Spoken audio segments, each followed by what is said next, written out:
Welcome to another exciting edition of Near Mint Comic Radio, your local comic shop shrunk down, gamma radiated, and aired live every week, only on the Non-Productive Network, the only place that would have us. I'm your host, Frank, joined in studio by Pete and James. Hi, Pete and James. Hi, Frank. Hi, Frank. I cannot categorically deny any of the things that you just said. On Near Mint, we rank and review comics from best to worst. That's Mint, Near Mint, good, fair, and poor to you newbies, and try to guide you in what to read and what might be better to avoid.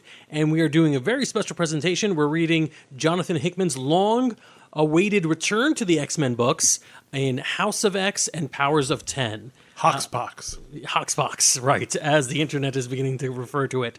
On this episode, we are going to be spoiling everything inclusive of House of X number 2. The fourth issue in the reading order is what we're going to go up to today. Bing. So let's get right into it. This is a big book. This is a huge book. House of X number 2 is huge. This is the one that was teased by Marvel as the most important page in X-Men history. Yeah, and I finally see why, and it's not hyperbole. It is chef's kiss, perfectly done. I am not a long-time X-Men reader. Like I said, I've only hit the greatest hits, the classics.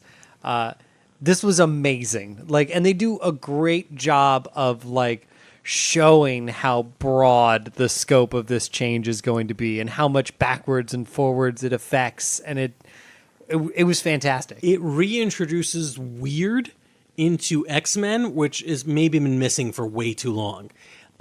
Just because I was slowly becoming aware of what was happening, and it takes the entire run of the book for me to be really aware of what's happening.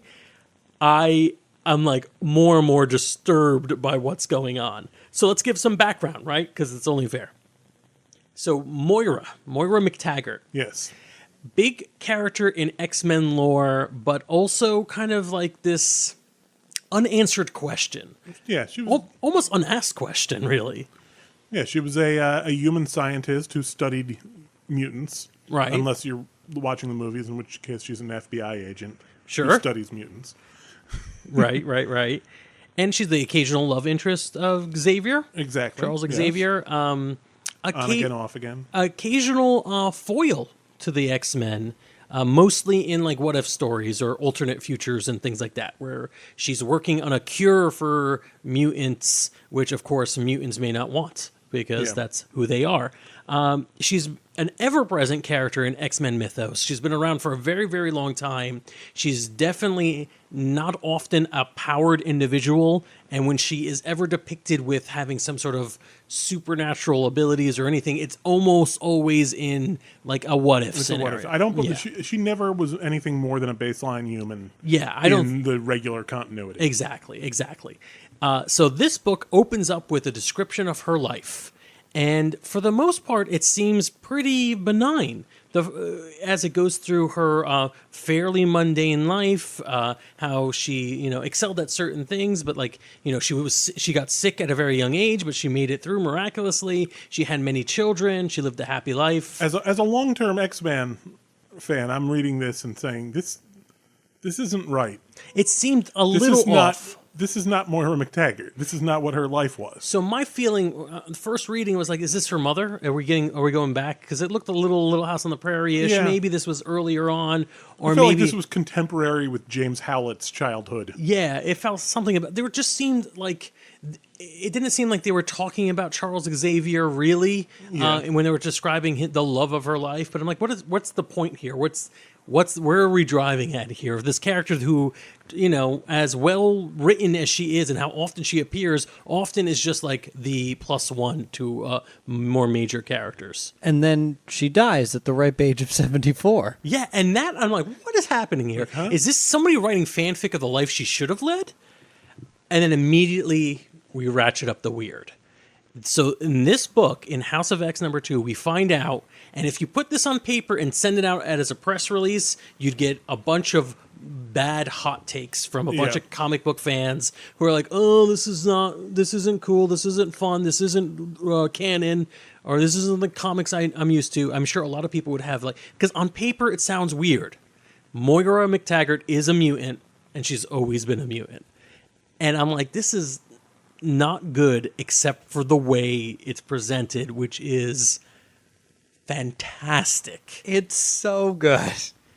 We find out that I think literally her next incarnation, she is aware of everything that has happened in her first life. Yep. Because of that, it spoils what she does in this life, and she can never line things up perfectly. Mm-hmm. She knows too much about the man she will eventually fall in love with, and it spoils the surprise. And eventually, she dies in a plane crash on her way to meet Xavier. Right? Yeah, she finds out about Xavier on the plane ride there. She dies, and I'm like, what is that? Immediately back in utero. In her next life, and my mind is blown. I'm trying to figure out. Like, what are your experiences? We're trying to recreate what it was like to read this first time. Of course, if you're listening to this podcast, hopefully you've read along. What was it like for you two when you're slowly piecing together what they're doing with this character? Pete? I mean, I think I saw it.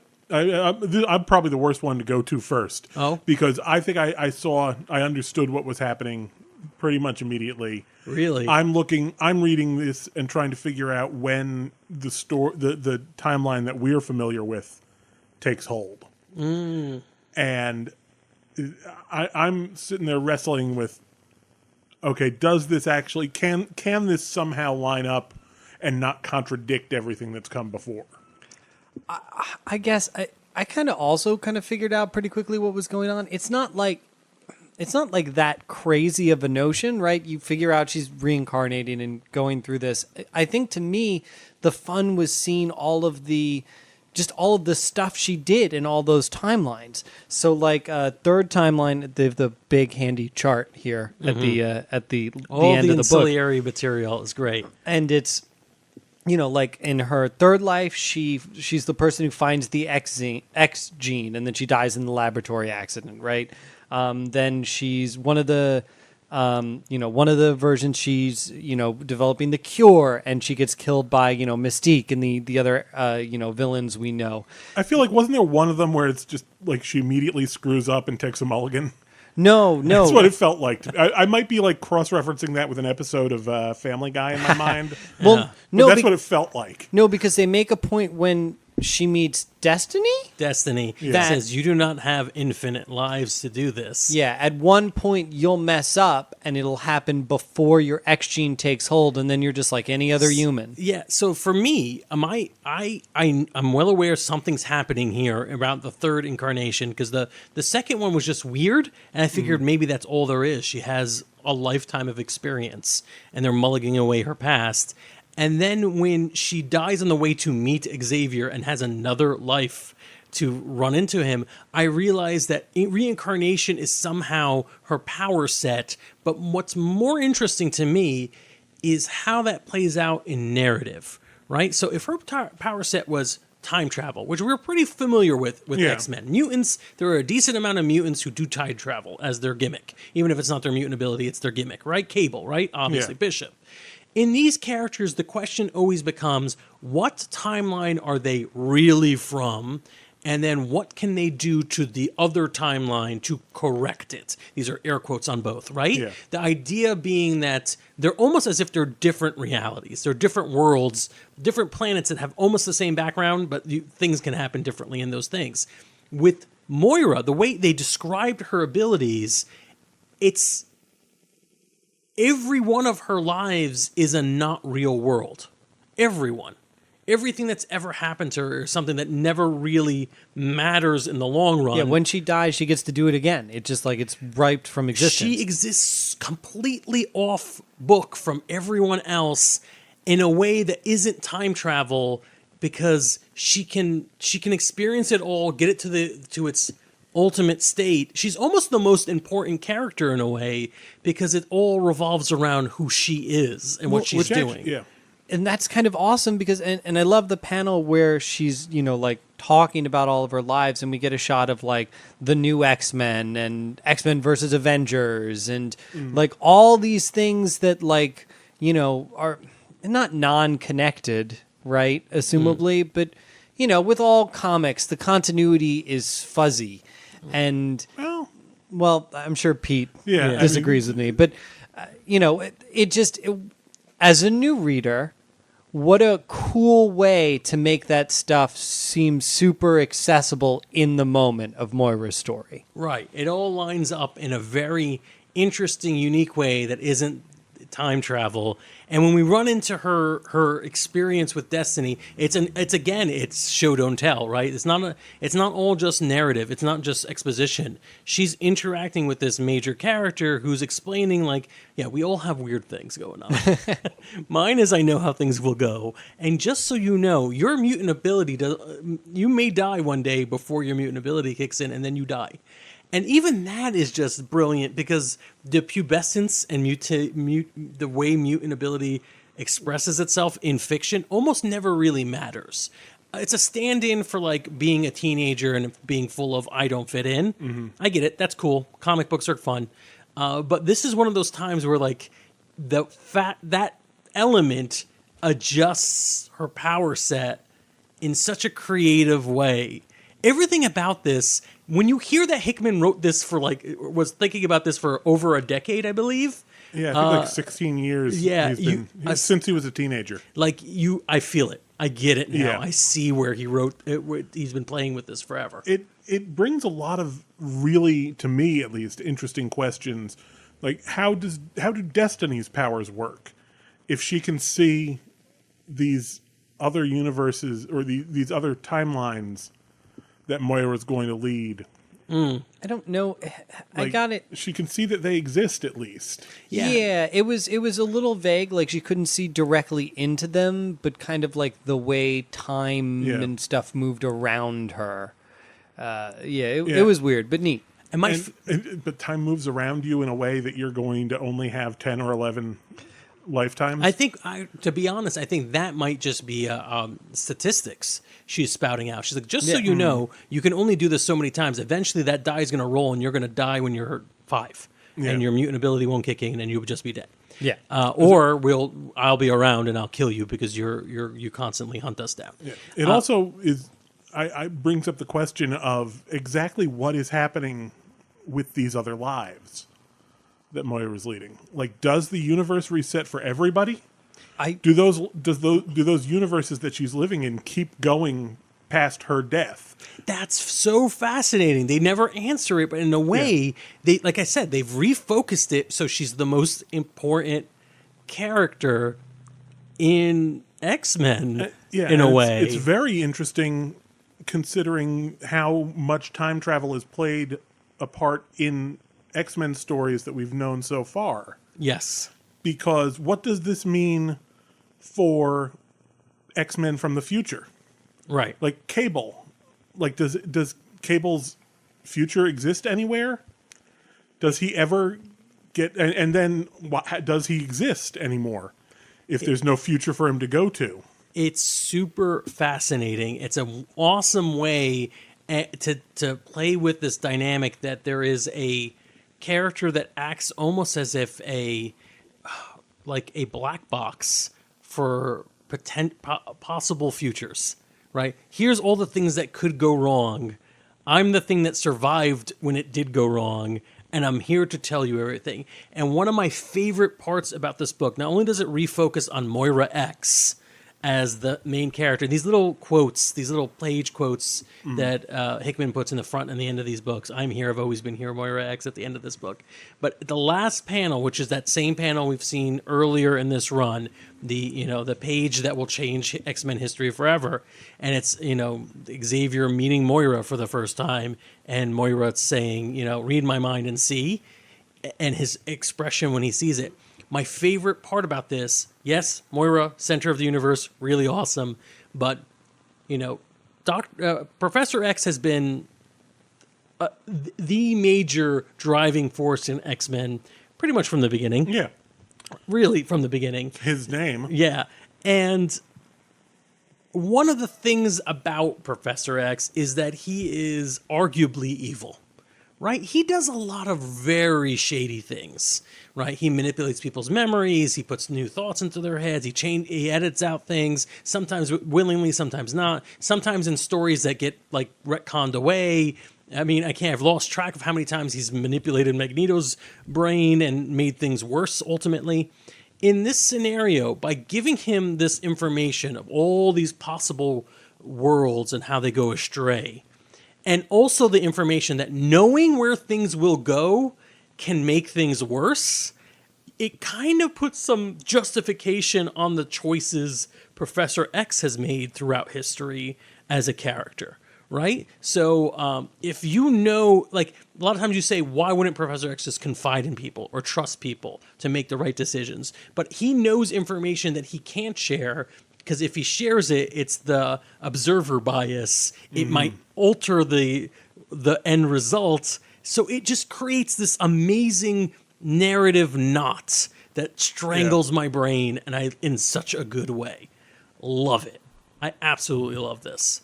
To be overly scientific, that's not the observer bias. The observer bias, because he knows, he's already changing it. Yeah, he's already affected by The it. fact that- but well- if he shares it with other people, It just compounds. Yeah, it compounds it. They bring it up in the episode more, or in the comic. Moira's like, just by being here, just by knowing what happens, I am affecting it. Yeah. Personally, I'm interested in timelines 8 and 9, Magneto timeline, and Moira Apocalypse timeline. Well, the one where she's like, all right, maybe Magneto will work. And then finally was like, oh, okay, Apocalypse. Let's see that. I am interested in Timeline 6. Which one is Timeline 6? I don't know them Timeline off the top of my head. I 6 don't have it in front of me. Why don't you is- read everything in Timeline 6 for us, James? All right. Timeline 3, 4, 5. Oh, 6 isn't there. Interesting. We know nothing about Timeline, Timeline 6. Good catch, This Pete. book is so convoluted. There's I a love hole it. for it. There's a but whole it's not life there. that we don't know what went Anything on. about. There's so many amazing Could that little be the things in one we're these- seeing now? I think it's, and I don't know if this is too much foreshadowing or too much knowledge. I don't know, but isn't I think no, there's definitely too much. We'll get back to it. See We'll what get back to I'm it. saying? His brain is mush. From and what it's I all can- from this issue. From what I can tell, based on that timeline that we get in this book, Timeline 10 is the baseline Marvel as we had known it before. Right. So that's where we're at with that. It's very. This is. It's a brilliant book. It's a lot of it. There's a lot. There's a lot, and you know what? This sets up so much, and the hope, the desperate hope, is we're 3 issues in on what's effectively a 12-issue miniseries. Yeah. That it will pay off in a way that means something, and I feel like it probably will.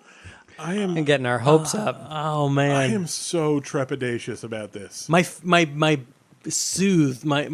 balm on this is that from the get-go they're like 12 issues, we know. Yes, Yeah. I've thought about this for years, and it's these are the 12 issues, and usually the problem becomes when things get too top heavy or too successful for their own good, or they have to be wrapped up really quickly, and hopefully that's not what's going to happen here. I think we need to go. My biggest concern is that I've read a lot of Hickman's work, especially in Marvel, and he's very good at telling these very, very interesting stories. But I'm very often felt left feeling that the ending is a little hollow. I didn't get everything I wanted out of it. But is that because the stories are so good? Because I've occasionally felt that when I've read a story that's so good that when it ends, I'm just like, there's nothing that could have satisfied me. It's not quite that. It's not that I just wanted more and more for this to keep going and never end. It's that this doesn't quite feel like the right ending. It feels like things could have been pulled together a little bit better. Right. I think my thing is it's very complicated, you know, and it's tough because like in every Powers of X book, they're telling multiple stories, but then they're using Powers of 10 book, they're telling multiple stories. In every House of X book, they're telling like one singular story. And I just feel like there's a lot going on in the Powers of 10 Yeah. stuff that I'm like, shouldn't you be using both books to tell these multiple stories? We realize that we are 3 issues in.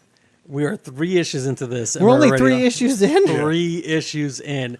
So much has happened. Speaking of so much happening, I think it's time to review this book. James, what do you think about House of X number 2? I don't have a ton of baggage with the X-Men, and this was just a joy to read in every way. I'm going to say mint. Mint. I am blown away. I absolutely love this. I can't believe that marketing hype was true. Absolutely mint. And here's where I end up throwing the wet blanket on the party. I'm sorry. I just have too much trepidation here. The stakes are so high, and there's one glaring plot hole or one glaring plot element that bothers me about this. What? It's the fact that somehow Moira's reincarnation powers also render her unable to be detected as a mutant, which is the explanation for why they never knew she was a mutant in the past. It bothers me because it doesn't seem to make any sense. It's just too narratively convenient. It's probably the only way they could do this story, though. They needed some MacGuffin to keep her. I don't know. I think the agree. fact that her power only kicks in when she dies and comes back is kind Could of be. it fits enough. But yeah, your It's an opinion. interesting argument, but I just don't buy it, and that knocks it down to a near mint for me. I'm sorry. That's still pretty good. Pretty good, but not the triple mint that I desperately wanted. I know. I'm sorry. I hope everyone listening to this is going to keep reading. I sure as hell am. This has just been an amazing book, and I can't believe it. I'm so happy. It's not often you get a book that's this fun to read for pure continuity's sake, and great imagery, great writing. We hope you enjoyed it, and thanks for listening. If you did enjoy this episode, please like, follow, and subscribe so you get the latest in the podcatcher of your choice, and leave us a good review, and we'll read it in an upcoming episode. Possibly one that'll get that coveted triple mint. You leave us a triple mint by giving us 5 stars and saying something nice about us personally, because I need it.